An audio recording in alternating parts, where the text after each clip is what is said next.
ஊருக்குள்ள சின்ன சின்ன இசை நிகழ்ச்சிகளை நடத்தி அது மூலியமா வாழ்க்கையை அமைதியா நடத்தி கொண்டு போற ஒரு லோக்கல் மியூசிஷியன் தான் நம்ம ஹீரோ ஜெர்ரி. அவரு செல்லமா ஆசையா வளர்த்த நாய்க்குட்டி பேர் தான் கிக்கோ. நம்ம ஜெரியும் கிக்கோவும் ஒரு நல்ல நண்பர்களா அந்த ஊருக்குள்ள வாழ்ந்து வந்தாங்க. நம்ம கிக்கோ பார்க்க தான் ரொம்ப சின்னவன், ஆனா அறிவுல அவன் ஒரு பெரிய வல்லவன். இப்படியே நாட்கள் ரொம்ப சந்தோஷமா போய்கிட்டு இருந்த நேரம் தான் நம்ம ஜெரியோட கால் விரல்ல ஒரு பெரிய இன்ஃபெக்ஷன். ஆனா நம்ம ஆளோ அதுக்கு கொஞ்சம் கூட கொடுக்கவே இல்ல அட்டென்ஷன். அந்த விரல் வீங்கி போய் நாத்தம் கொடுக்க ஆரம்பிச்ச அப்புறம் கூட அவர் அதை ஒரு பெரிய விஷயமா கண்டுக்கவே இல்ல. என்னதான் அவர் அதை கண்டுக்காம இருந்தாலும் நம்ம கிக்கோ அப்படி இல்ல.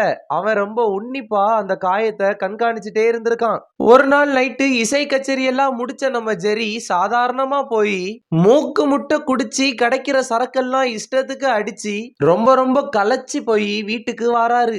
ஊருக்கே இசை விருந்து வைக்கிற கில்லாடி போதையில தள்ளாடி வீட்டுக்குள்ள வந்தாரு. போதையில பெட்ல வந்து மடமடன்னு விழுந்தாரு. உலகத்தையே மறந்து தூங்குனாரு. அந்த நேரம் மூக்கு முட்டை குடிச்சு நம்ம ஜெரி மெய்மறந்து தூங்க அவரோட கால் விரல் புடைச்சு வீங்க இத பார்த்த கிக்கோவுக்கு ஒரே அதிர்ச்சி. இதுக்கு மேல இந்த புண்ணை விட்டு வச்சா இது நம்ம ஓனரையே முடிச்சிரும்னு கண்டுபிடிச்ச நம்ம கிக்கோ ஃபுல் போதையில உணர்ச்சியே இல்லாம தூங்கிட்டு இருந்த நம்ம ஜெரியோட கால் விரலை மெதுவா கடிக்க ஆரம்பிக்குது. காலுல இருந்த புண்ணு ரொம்ப மோசமாகி அந்த இடமே மரத்து போயிருந்ததால நம்ம ஜெரிக்கு கடிக்கிறது கூட தெரியல.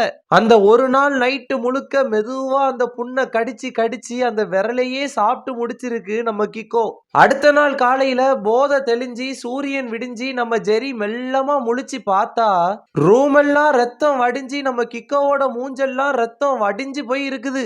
என்னடா இதுன்னு ஆச்சரியமா முழிச்சு பார்த்தா அவரோட கால் கட்ட விரலையே காணும். உடனே பயத்துல அலறி என்ன செய்யணும் தெரியாம ஒளறி அவரோட ஒய்ஃப் ரோசிய கூட்டிட்டு உடனே ஹாஸ்பிட்டலை நோக்கி ஓடுறாரு. ஐயா என்னோட கால் கட்ட விரல காணும்னு ஹாஸ்பிட்டலே இடிகிற அளவுக்கு கத்துறாரு. என்னடா இதுன்னு உடனடியா கூப்பிட்டு ட்ரீட்மெண்ட் பண்ண டாக்டருக்கு ஒரே சாக்கு.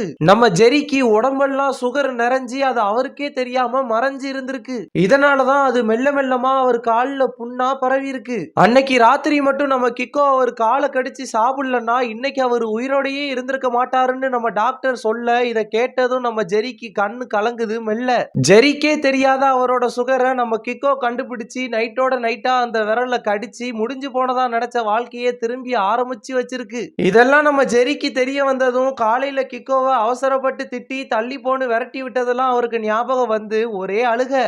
இந்த கதையெல்லாம் அவர் வெளியே சொன்னதுக்கு அப்புறமா நம்ம கிக்கோ வேர்ல்டு ஃபேமஸ் ஆகுறான். ஹேவ் அ டோ ஹீரோன்னு அவருக்கு ஒரு பேரே வைக்கிறாங்க.